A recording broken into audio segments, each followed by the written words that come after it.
Assalamualaikum warahmatullahi wabarakatuh. Perkenalkan, nama saya Hana Krisnasuni dari Prodi D3 Keperawatan Belitung. Dalam video ini saya akan menjelaskan tentang prosedur keperawatan dalam memenuhi kebutuhan cairan dan elektrolit tentang infus. Baiklah, yang pertama ada standar operasional prosedur mengganti infus. Terdiri dari tahapan perinteraksi, orientasi, kerja, terminasi, dan dokumentasi. Untuk tahapan perinteraksi terdiri dari 1. Baca catatan keperawatan atau catatan medis klien. 2. Tentukan tindakan keperawatan yang akan dilakukan. 3. Eksplorasi diri atau persiapan diri. 4. Persiapan alat berupa A. Cairan infus termasuk asering, RL, Ringerfondin, NaCl, dextrose, Cabiven, Clinimax, dan lain-lain. B. Jam tangan, plester. C. Kapas alkohol, dan D. Jarum. Tahapan orientasi. 1. Ucapkan salam dan perkenalkan diri. 2. Klarifikasi nama dan umur pasien atau nama dan alamat pasien. 3. Jelaskan tujuan dan prosedur tindakan yang akan dilakukan kepada pasien atau keluarga. 4. Kontrak waktu. 5. Berikan kesempatan pasien untuk bertanya. 6. Minta persetujuan pasien atau keluarga. 7. Dekatkan alat di dekat pasien. Dan 8. Jaga privasi pasien. Tutup tirai atau pintu. Tahapan kerja. 1. Cuci tangan. 2. Pastikan kebutuhan klien akan penggantian botol cairan infus dan cek cairan infus sesuai 5 benar, yaitu benar nama pasien, benar cara, benar cairan, benar waktu, dan benar dosis. Sampaikan salam. Buka plastik botol cairan. Jika ada obat yang perlu didrip dalam cairan, sekalian dimasukkan dengan spuit melalui botol. Usap dengan kapas alkohol, lalu tutup kembali. Matikan klem infus set. Ambil botol yang terpasang. Ambil botol yang baru. Buka tutupnya. Swab dengan kapas alkohol, kemudian tusukkan alat penusuk pada infus set ke mulut botol infus dari arah atas dengan posisi botol tegak lurus. Gantung kantung atau botol cairan. Periksa adanya udara di selang dan pastikan bilik drip terisi cairan. Atur kembali tetesan sesuai dengan program atau instruksi dokter. Tahapan terminasi. Informasikan pasien hasil kegiatan. Evaluasi respon klien. Lakukan kontak untuk kegiatan selanjutnya. Akhiri dengan baik. Cuci tangan setelah tindakan. Tahapan dokumentasi. Nama dan umur pasien atau nama dan alamat pasien. Diagnosa keperawatan. Tindakan keperawatan yang dilakukan, respon klien. Evaluasi hasil tindakan atau temuan saat melakukan tindakan. Tanggal dan jam pelaksanaan. Nama dan tanda tangan perawat. Untuk selanjutnya, perawatan standar operasional prosedur perawatan luka infus. Tahapannya terdiri tahapan berinteraksi, tahapan orientasi, tahapan kerja, tahapan terminasi, dan dokumentasi. Berinteraksi yaitu baca catatan keperawatan dan atau catatan medis klien. 2. Tentukan tindakan keperawatan yang akan dilakukan. 3. Eksplorasi diri.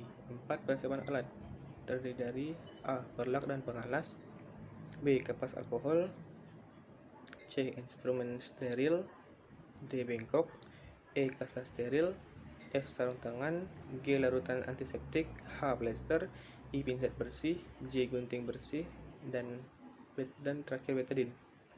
Tahapan orientasi. 1. Ucapkan salam dan perkenalkan diri. 2. Klarifikasi nama dan umur pasien atau nama dan alamat pasien. 3. Jelaskan tujuan dan prosedur tindakan yang akan dilakukan kepada pasien atau keluarga. 4. Kontrak waktu. 5. Beri kesempatan pasien untuk bertanya. 6. Minta persetujuan pasien atau keluarga. 7. Dekatkan alat di dekat pasien.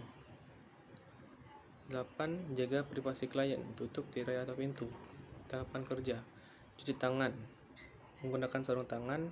Meletakkan perlak dan pengalas di bawah lengan pasien. Membuka balutan infus yang kotor dengan pinset bersih. Mengkaji tindakan mengkaji tanda infeksi pada luka tusukan, membersihkan luka tusukan infus dengan larutan antiseptik, mengoleskan betadin pada daerah tusukan, menutup luka tusukan infus dengan kasa steril, dan memfiksasi selang infus dengan plester. Tahapan terminasi: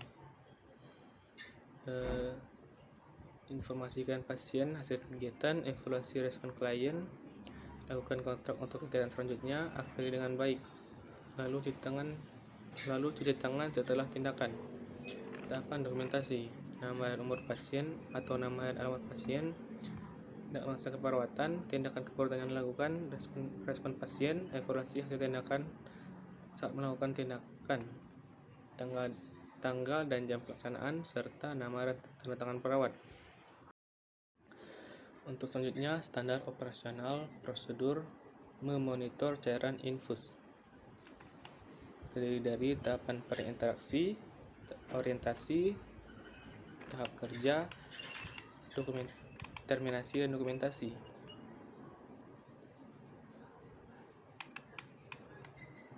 Tahapan perinteraksi: 1. Baca catatan keperawatan atau catatan medis. 2. Satukan tindakan keperawatan yang akan dilakukan. 3. Eksplorasi diri. 4. Persiapan alat: A. Handscoon.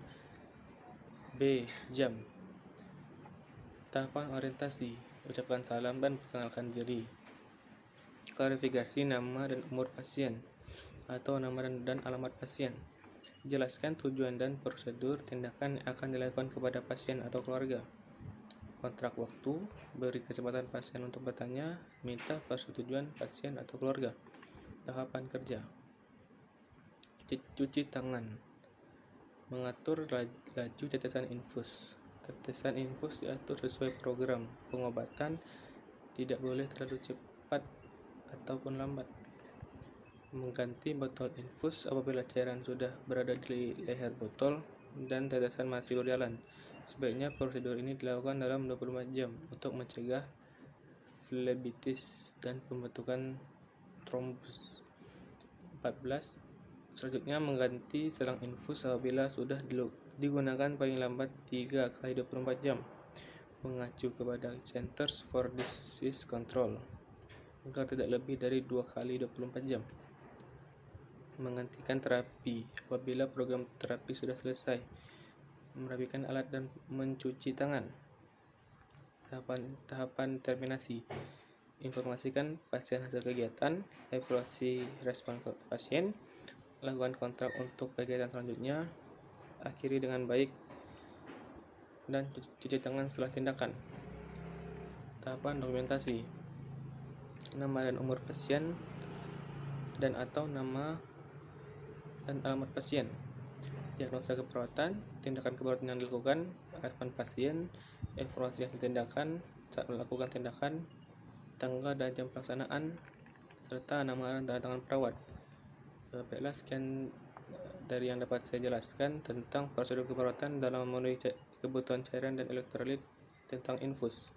Apabila ada kesalahan, saya mohon maaf. Wabillahi taufiq wal hidayah. Wassalamualaikum warahmatullahi wabarakatuh.